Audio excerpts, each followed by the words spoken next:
Hey guys, we're just going to do a quick one today. I've got 7 headlines that I need to talk to you about that are going to be relevant to you. Plus, I need to ask for your help and I want to discuss a few other things as well. As always, nothing we say here should be considered as personalized trading advice of any kind ever. And of course, please subscribe to this channel if you haven't already. So gold prices have hit an 8-month high. And yesterday was the worst day of the year so far for the Dow. Is that the worst that we're going to see all this year? I think there'll be worse days than yesterday on the Dow this year, but we'll have to wait and see.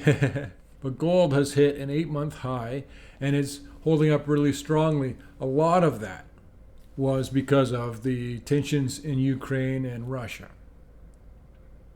And it's not really tensions, it's one country invading another, just to be clear here. Or the potential invasion. Everyone knows that except for the people living in Russia who don't get the same kinds of media coverage that we do. So you can see how it's feast or famine in terms of pinpoint investing. If I'm all in on gold, not all in, but majority of my personal holdings are in gold mining and gold related companies and gold related assets. So when gold does well, you feast, and when it doesn't, you're actually possibly suffering. If it goes the wrong way, it's going to hurt you a lot more than if you were diversified. I don't think pinpoint investing is appropriate for the majority of investors. It's just what I do. I have a different risk tolerance. I have a different situation than most.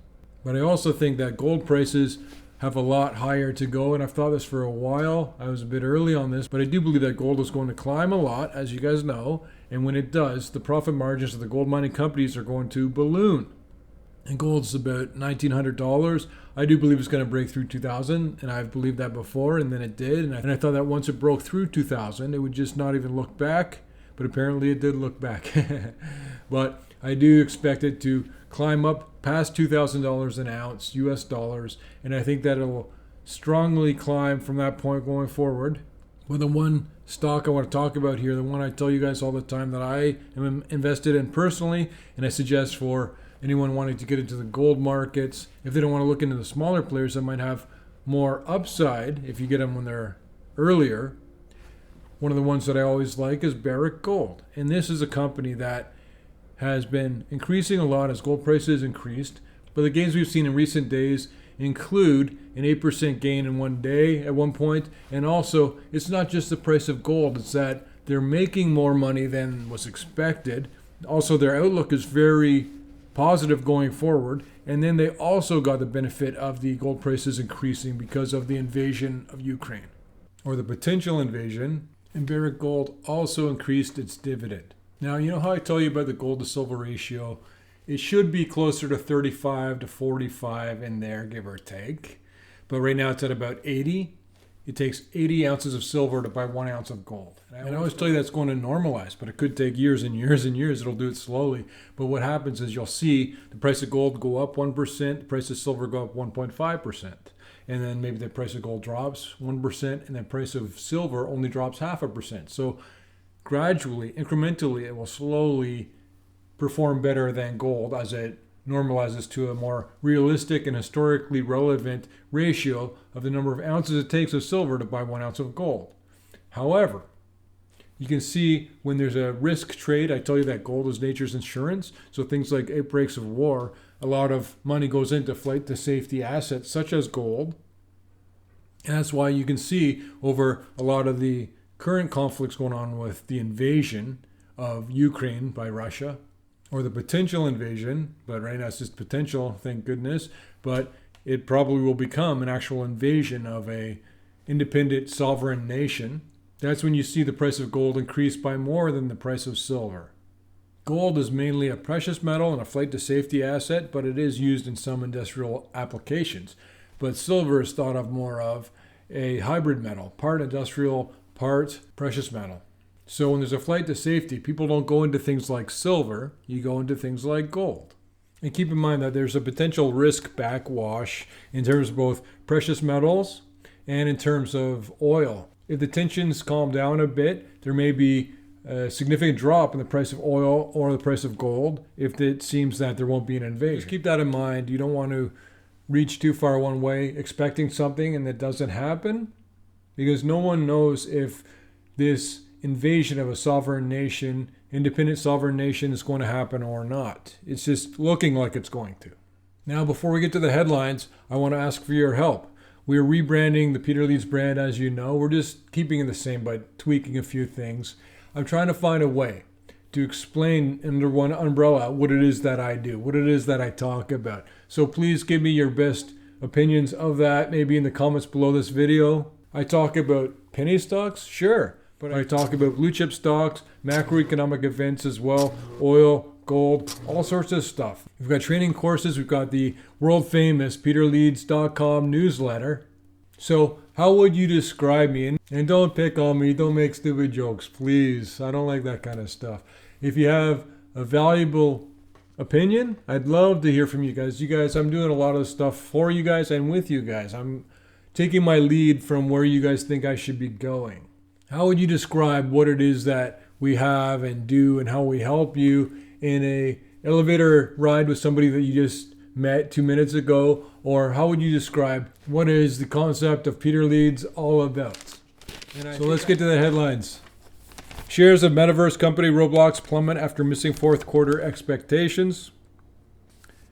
They missed on both the top and bottom lines. The reason I'm talking about this is because I'm reminiscing, because I used to play Roblox with my kids when this was a brand new video game way back in the day. But they missed on the top and bottom lines. The top line is the first item on the financial statement, the income statement, is revenues or sales. How much did they sell total? And then the bottom line is after they take out all the costs of goods sold, they take out other expenses, taxes, then you've got the bottom line, and that is earnings. After everything, how much money did they make? That's what it means when you hear, oh, they missed on the bottom line, top line. That's what they're talking about. Retail sales surged 3.8% in January, much more than expected amid inflation rise. Online shopping and furniture sales boosted the number, while sporting goods and gasoline sales totals declined. The numbers reflect an active consumer as well as rising inflation. So people are spending more money, but it's costing more at the same time. And I think it's funny how they say the numbers reflect an active consumer, but they're still telling you in the sentence before that sporting goods sales have declined. So isn't that an inactive consumer or a lazy consumer? The minutes show that the Fed is ready to raise rates, shrink balance sheet soon. Yes.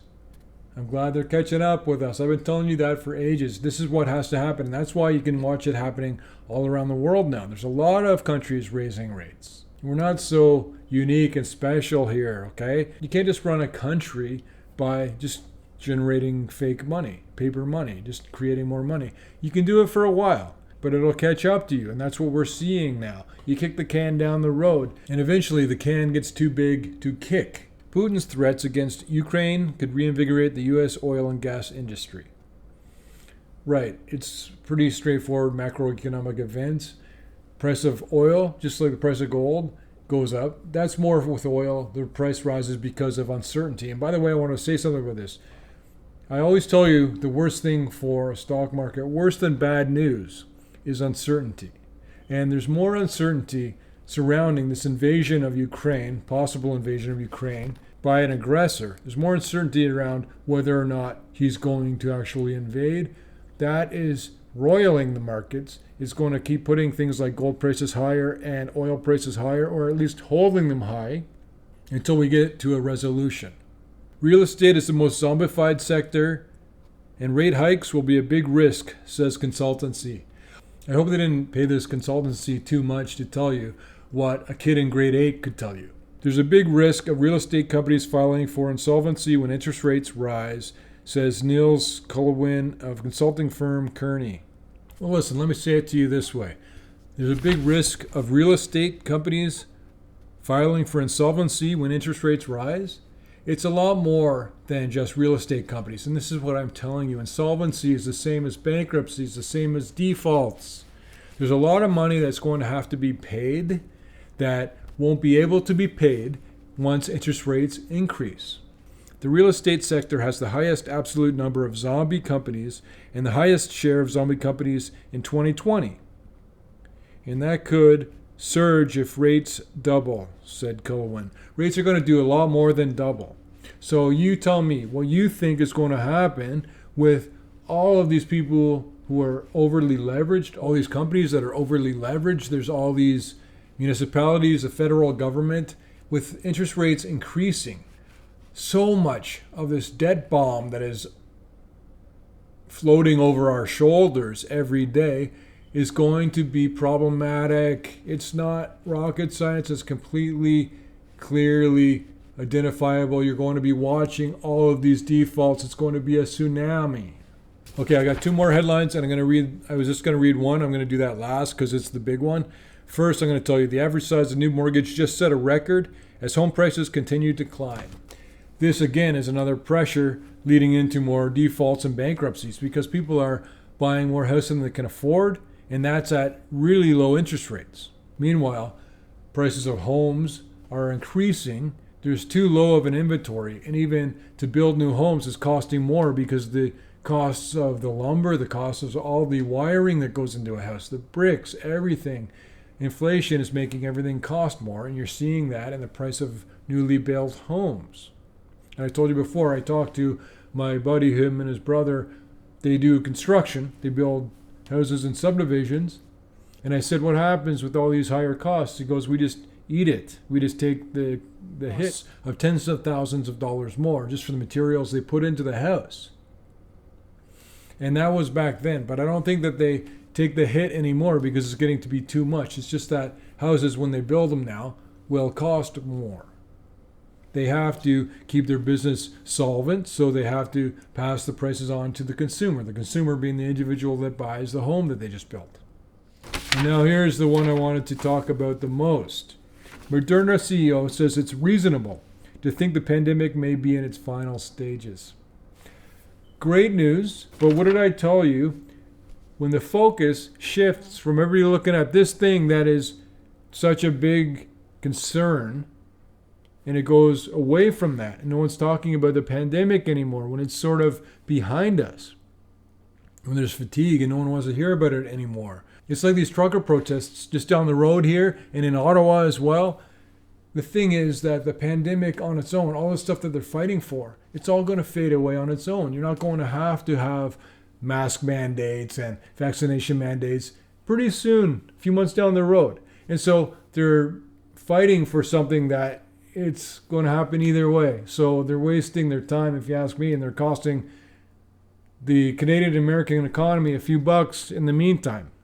So that's all I want to talk about today. So please subscribe to this channel, and I'll be back with you guys very shortly. Thank you so much.